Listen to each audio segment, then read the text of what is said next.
Number one is validation from others. Now, as a person with autism, you may feel like sometimes that you are on display.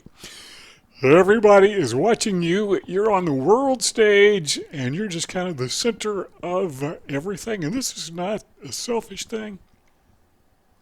This is rather a self-conscious thing.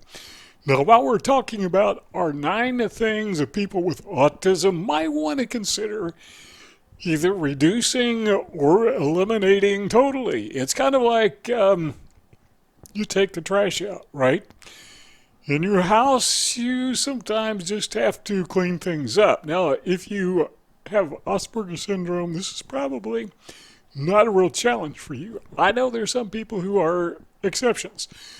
But by and large, people with Asperger syndrome, people who are autistic, high-functioning autism, we like things neat and in order. Our cars, on the inside, I don't know about you, but my car, I could use a little cleaning now and again, but it drives me crazy till I do it. My office here, you can't see it because of the green screen, but it gets a little messy, a little untidy. But it drives me nuts, and finally, I just kind of cave in and I clean things up. I got a little vacuum, little handheld vacuum sitting on the floor at my feet right this very moment. And pity the bug that walks on my floor, because that is a death sentence. It's going to get sucked up in a heartbeat in my little vacuum. No room for cobwebs in my house. In my cabin here, just none whatsoever. But when it comes to our life, sometimes we're not that tidy, we're not that neat. And we let those things, accumulate, and we need to take out the trash. We just need to do a little personal house cleaning. So we've got 9 things that I've identified. I was just kind of thinking that, what are some of the things in my life that I've experienced that, I could just kind of do without. So this is based primarily on my experience. Number 1 is validation from others. Now, when we talk about validation from other people, I'm not sure this is something we need to totally, completely eliminate, because there needs to be some comparison now and again just to see how we measure up. But we can obsess with that. All right, so what is validation? Validation, according to an article I found in psychologytoday.com as I was researching this presentation, is the recognition and acceptance of another person's thoughts, feelings, sensations, and behaviors as understandable. So I validate another person by understanding, I guess the simple way is say understanding where they're coming from, understanding them. Well, what I want is I want people to validate me. And there's also a thing called self-validation, where it's not other people, it's just me looking at me, me looking in the mirror. Self-validation, according to this article, is the recognition and acceptance of your own thoughts and your own feelings, sensations, and behaviors as understandable. Now, this is the conflict that I'm seeing here, is when we're relying too heavily, I was going to say solely, but I'll say too heavily, on the acceptance, the validation of other people, and not so much on our own validation, then what happens is one cancels the other. So if the other person doesn't validate me, then, well, I can't validate myself. So you got to make a choice. Am I going to be accepting of myself, or am I going to accept what the other person thinks of me? Well, it can go both ways, because sometimes we accept things in our own personal behavior that we probably should not accept. But validation from others. Do I really need other people to validate me? And the answer to that is, you can overdo it. We can rely, as people with autism, we can rely so heavily on other people validating us that we just can't function. Now, I mentioned in another presentation, probably more than one, where there was a time in my life, particularly as a kid, as a teenager, even into college years and adult years, where I could not walk in a straight line, literally, not figuratively, but literally. I was so self-conscious. My mind was preoccupied about what other people thought of me, and I couldn't help it. It wasn't something you could think through. It was just there. It was innate. It was like it was a part of my brain, just like you breathe, just there. And I needed to have that validation, always. And I was so self-conscious that I couldn't function. Okay, that extreme validation has got to go. Number two is this, kind of related. But to get that validation from other people, sometimes we feel like we need to explain ourselves, why I am the way I am. So the way that I say that is over explaining yourself or myself. That's something that's got to go.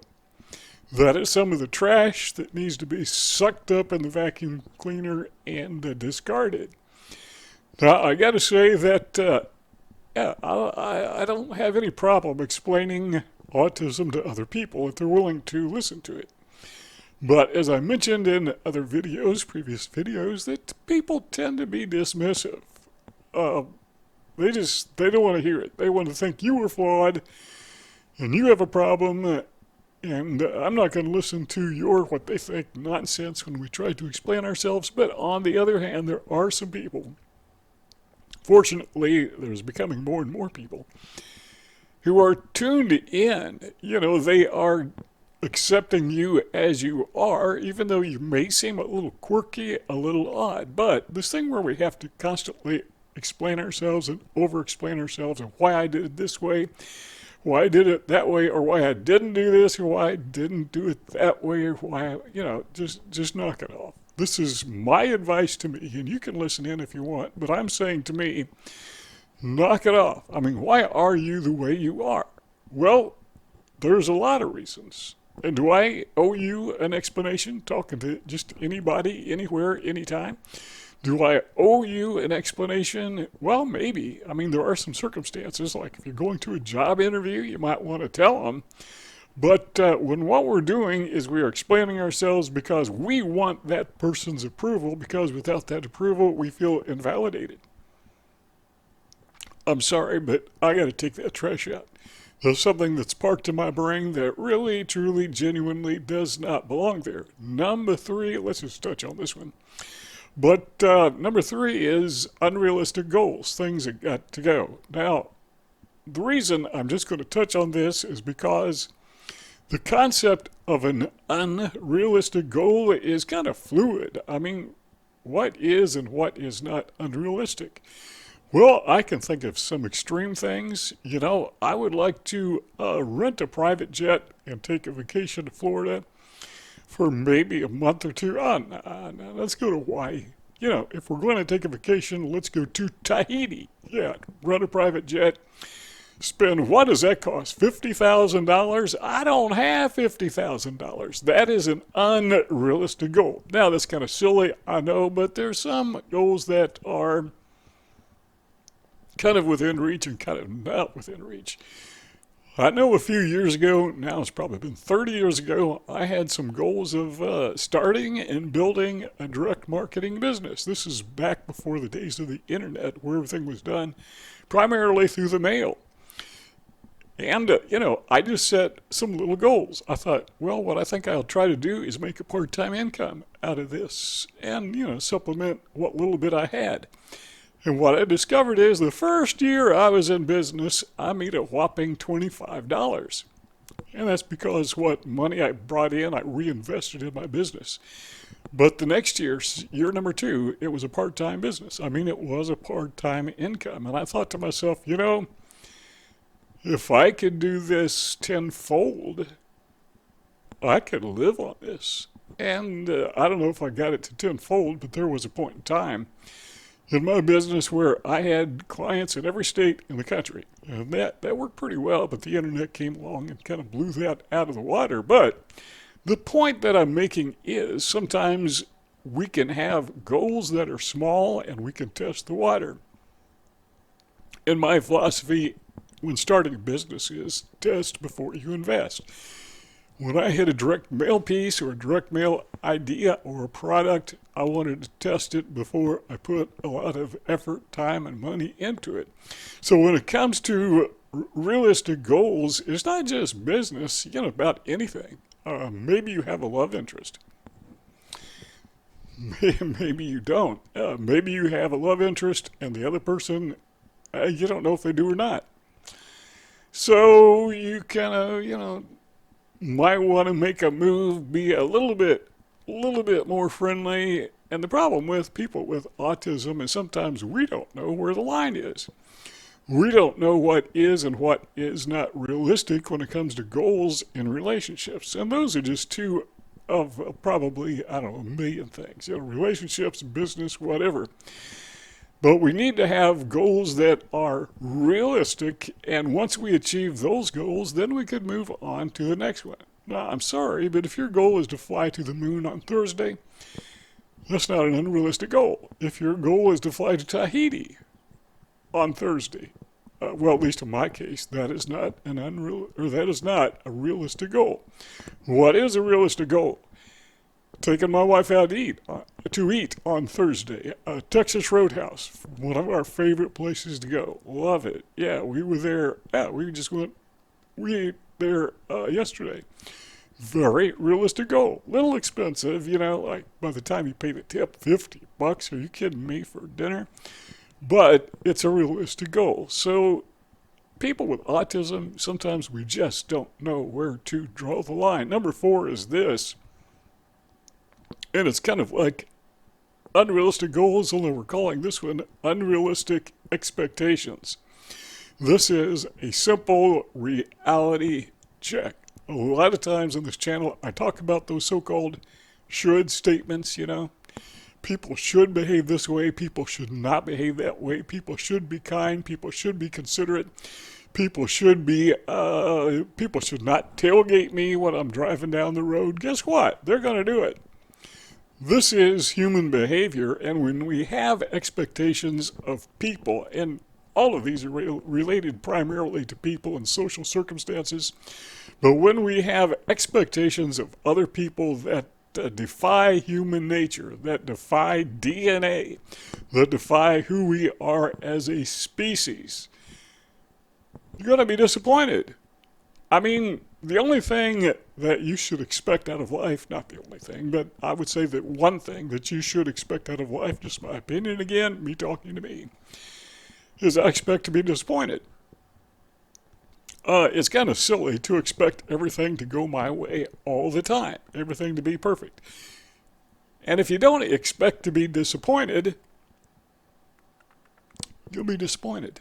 And you'll be frustrated, and that leads to anxiety. But what if you just accept the fact that, things just aren't going to work out all the time?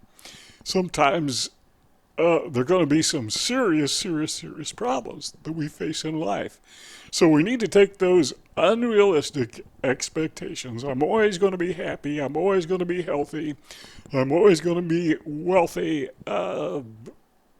Wealthy, I don't think I ever have been. It depends on, it's kind of a relative term. Personally, I think if you live in the United States of America, you're wealthy. It's related to something. It's relative to something else. But yeah, unrealistic expectations. That was number 4. So number 1 is validation from others. Number 2 is over-explaining yourself. Number 3 is unrealistic goals. Number 4, unrealistic expectations. And number 5 is negative comparisons. Have you ever compared yourself to someone else? Yeah, we've talked about this before. When I look around me, I can't help but to notice that I don't have the greatest personality. There are people who are very charismatic. I mean, they walk into a room, they just light up the place, they just kind of dominate. And it's a good thing. Sometimes it's a good thing, but I don't have that persona. Salesmanship, no, that's not me. Sorry, but I'm autistic. I'm not the guy who walks in the room and lights the place up. I'm not a natural leader by any stretch of the imagination. And I can compare myself to those people who are, charismatic, natural leaders, good salespeople, dominant personalities, very positive, some of them, dominant personalities, and I can compare myself to those things. And Theodore Roosevelt called comparison the thief of joy. I used to be a kid. I know it's hard for you to imagine, but here I am in my 70s, and there was a time when I was like 7. Now I've been 7 10 times. And I have a brother who is older, and my brother is one of these guys. He looks like, or he looked like a model. Now he looks like an old man because he's 5 years older than me. But he just had that appearance about him, and, people took notice. I was kind of proud of him. This is my brother. He looks like a model. But my aunts, or aunts, depends on where you live, would sometimes pay us a visit, and they would just gush over his appearance. And they would say, "Oh, you are so handsome." Then they'd look at me and say, "Oh, yeah, so are you. Yeah, I got it. I get it. I'm not that good looking. I'm not nearly as attractive as my brother is." Well, so what? Do I need to be? I mean, do I have to be the best of the best of the best all the time? And the answer is no, you do not have to be the very best. And when we compare ourselves to other people, we do that 2 ways. Number one, we will compare ourselves to somebody that we think is somehow superior to us in intelligence and personality and appearance. And then we compare ourselves to people we think are not up to our standards, not up to our level. And those type of comparisons, either one of them, in my way of thinking, is just not very positive. Why would you put somebody down because, they may be younger than you are and you're jealous of them, or they may be stronger than you are and you're jealous of them, or they may be older and weaker than you are, and so you find that reprehensible. What's wrong with us? Why are we comparing ourselves with other people? It just steals our joy. I found this at psychologytoday.com when I was doing some research for this presentation, and it said 10% of our thoughts involve comparisons of some kind, comparing ourselves to other people. Now, some of that's pretty good. We do need to have some type of comparisons. For example, do you know what your body mass index is?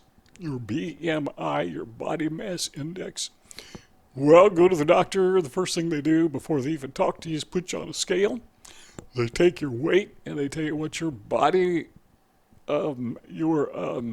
weight index is, body mass index. It's not accurate.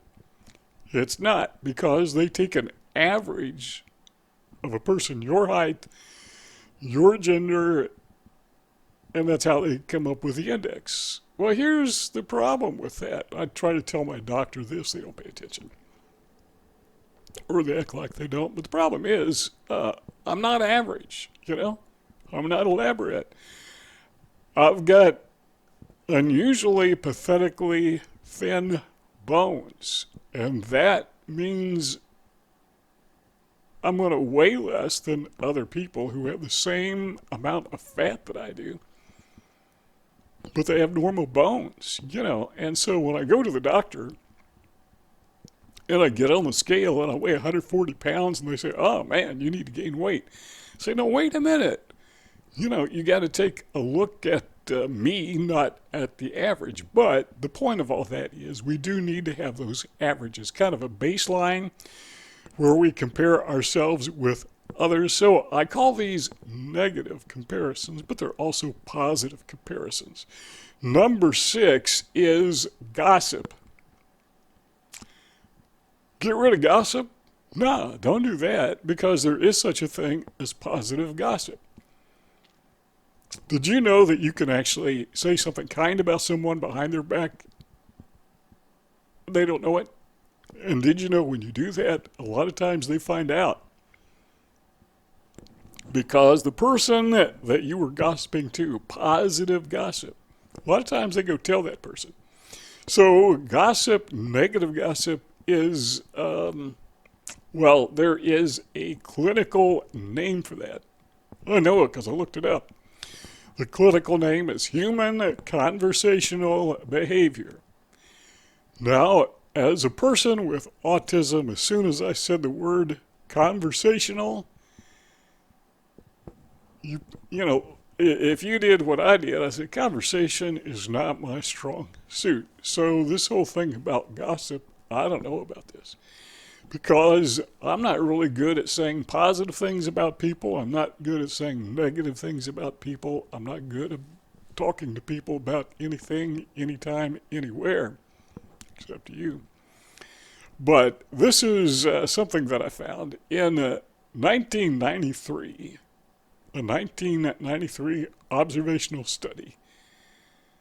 It's 30 years ago. But human nature, by the way, has not changed in 30 years. Found that male participants spent 55% of conversation time and female participants spent 67 conversation time on the discussion of socially relevant topics. In other words, talking about other people, basically. So we spend, all of us spend over half our time, if you want to define that as gossip, human conversational behavior. We spend over half of our conversation talking about other people in some form or another. Number 7. But anyhow, number 6, maybe we got to get rid of the negative gossip. And if you are a person with autism, you may not have a problem with that. But if you do, the reason is you don't talk about anybody ever. But if you do, you got to keep in mind whatever you say about somebody, it can get back to them. And when I listen to somebody who is critical of another person, I'm thinking, talking about them behind my back, I wonder, and I bet you do the same thing. I wonder, what is this person saying behind my back? Well, it's their behavior, it's their pattern, it's their choice, and chances are they are talking about you behind your back specifically. If they do this a lot, if you hear them constantly talking about other people in a critical light, it's almost guaranteed they're talking about you. So when we talk about getting rid of negative gossip, it's not just I need to take out the trash in my life, but I need to get away from other people who are dumping trash in my ear. I don't need to hear that garbage. All right, number 7. Something we need to let go of, we need to get out of our lives. Again, this is my opinion, and I'm talking to me. You can listen in if you want, but past relationships. Now, hang on. You probably think I mean negative relationships, but I'm including positive relationships. Why would you want to do that? Well, there's a thing called limerence. You may have heard of this before. And that is a condition in which we are like infatuated with somebody else. But it's not mutual. So there may have been somebody in your past that you had maybe a very special relationship with, maybe a romantic relationship with. And you just can't get that out of your mind. Ronnie Millsap has a song, and I love Ronnie Millsap, country music. I'm not really into country music, but sort of into it. And the song is, I Wouldn't Have Missed It for the World. And he's singing about his relationship with, I guess, a girlfriend that he had. I wouldn't have missed it for the world. It was a good time. But, the song is, okay, now it's over. We're going our separate ways. And I like that song. And it reminds me of some of the fine relationships that I've had in the past. And some of them were very good, but they're over. They're gone. Now I'm married, been married for almost 50 years. I think it's been 47 years. And those old relationships, I wouldn't have missed it for the world. It was great. These were some Sweet people, not very many of them, but they were there, but it's time to move on. No, it's past time to move on. It's like 50 years past time to move on. This comes again from, I think I got this from Psychology Today, I'm not sure, but psychologist Dorothy Tenev coined the term limerence in the early 1970s after conducting over 300 interviews to gather qualitative data on the experience of romantic love. Tenev noted a particular manifestation of being in love that many of her interviewees described in a similar way: an involuntary, overwhelming longing for another person's attention and positive regard.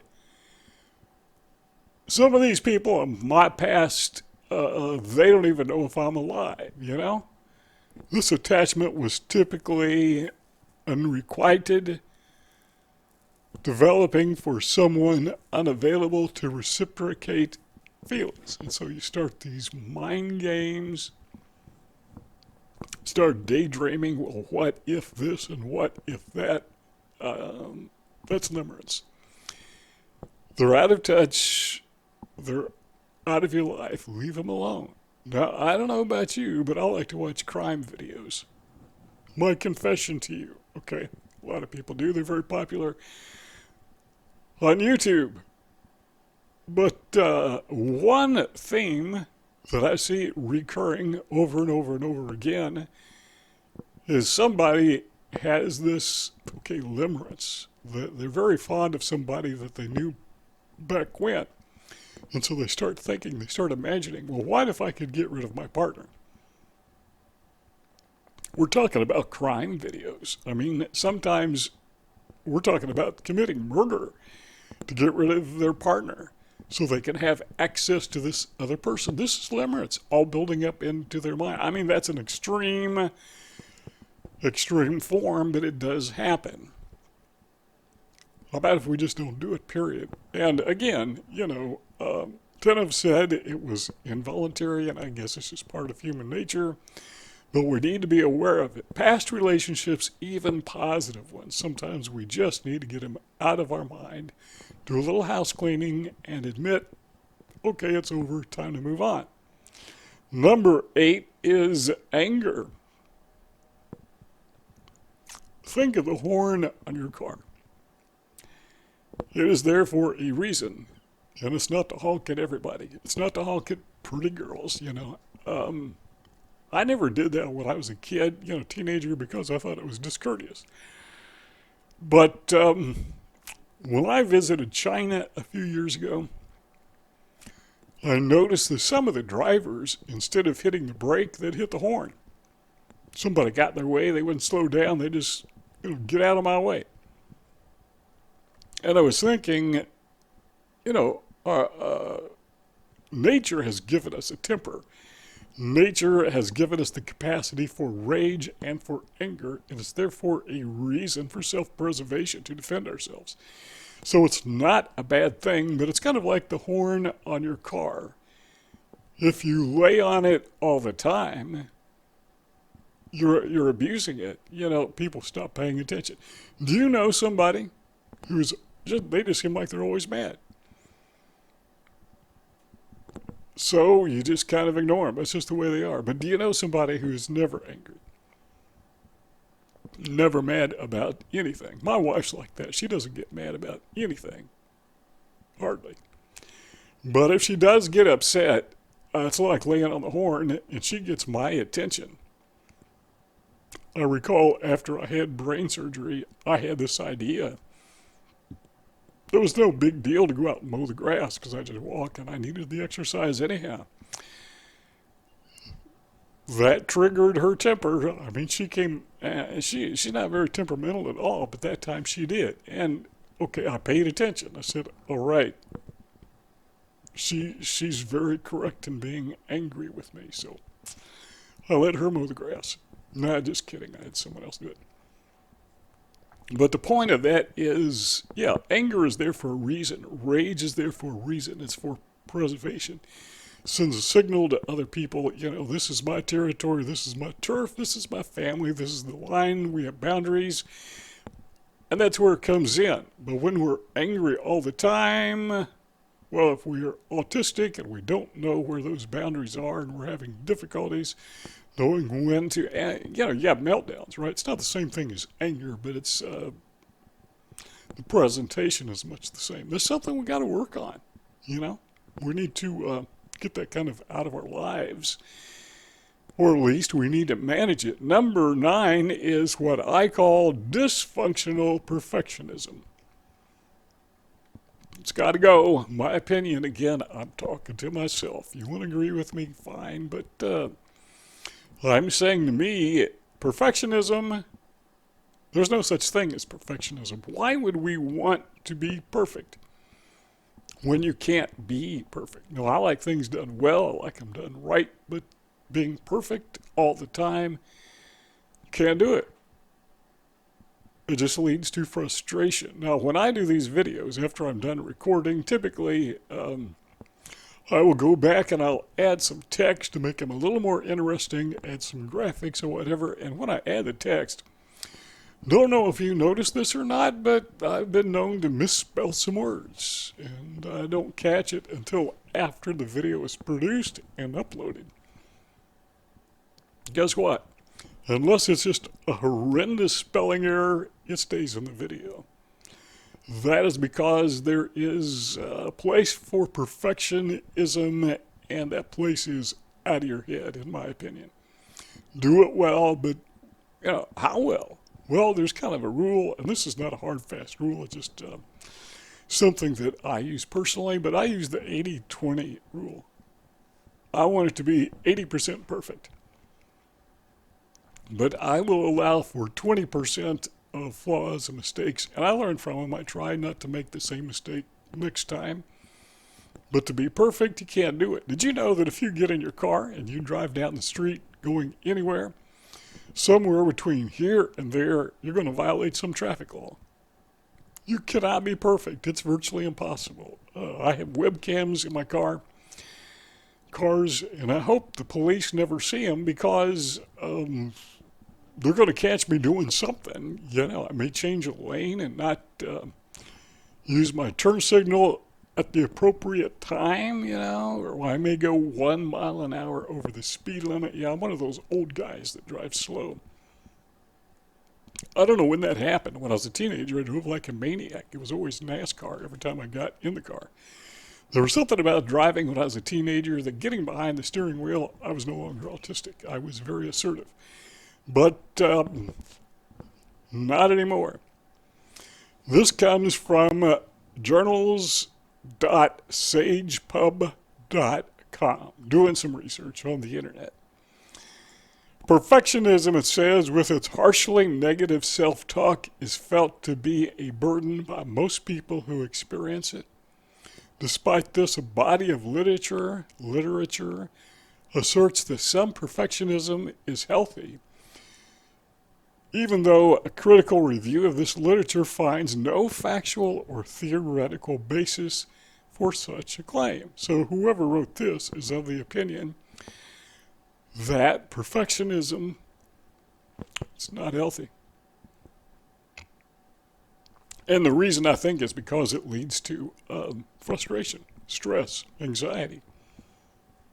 And it goes on and it says the commonly asserted belief in a dichotomy between healthy and dysfunctional perfectionism is based on a misunderstanding of the nature of perfectionism, in part confusing the concept with striving for excellence, and has apparently arisen from uncritical acceptance of early work on the subject. That's their opinion, and I think I agree with it. 80-20 is good enough.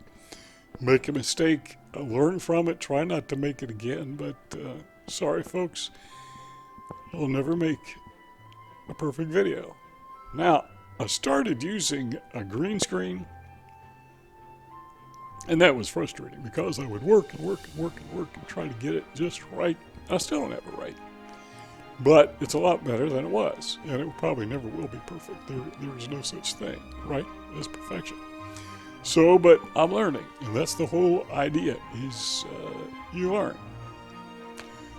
Did you get something from this video? I hope you did, and if you're not yet a subscriber, there's a little button somewhere in the lower right-hand corner. When you press that button, you become a subscriber, then you click the bell. And when you click the bell, that tells YouTube to tell you when we upload new videos, so you don't miss anything. Give this video a thumbs up, that helps with the algorithms, and something that really helps is when you share this on social media like Facebook or Twitter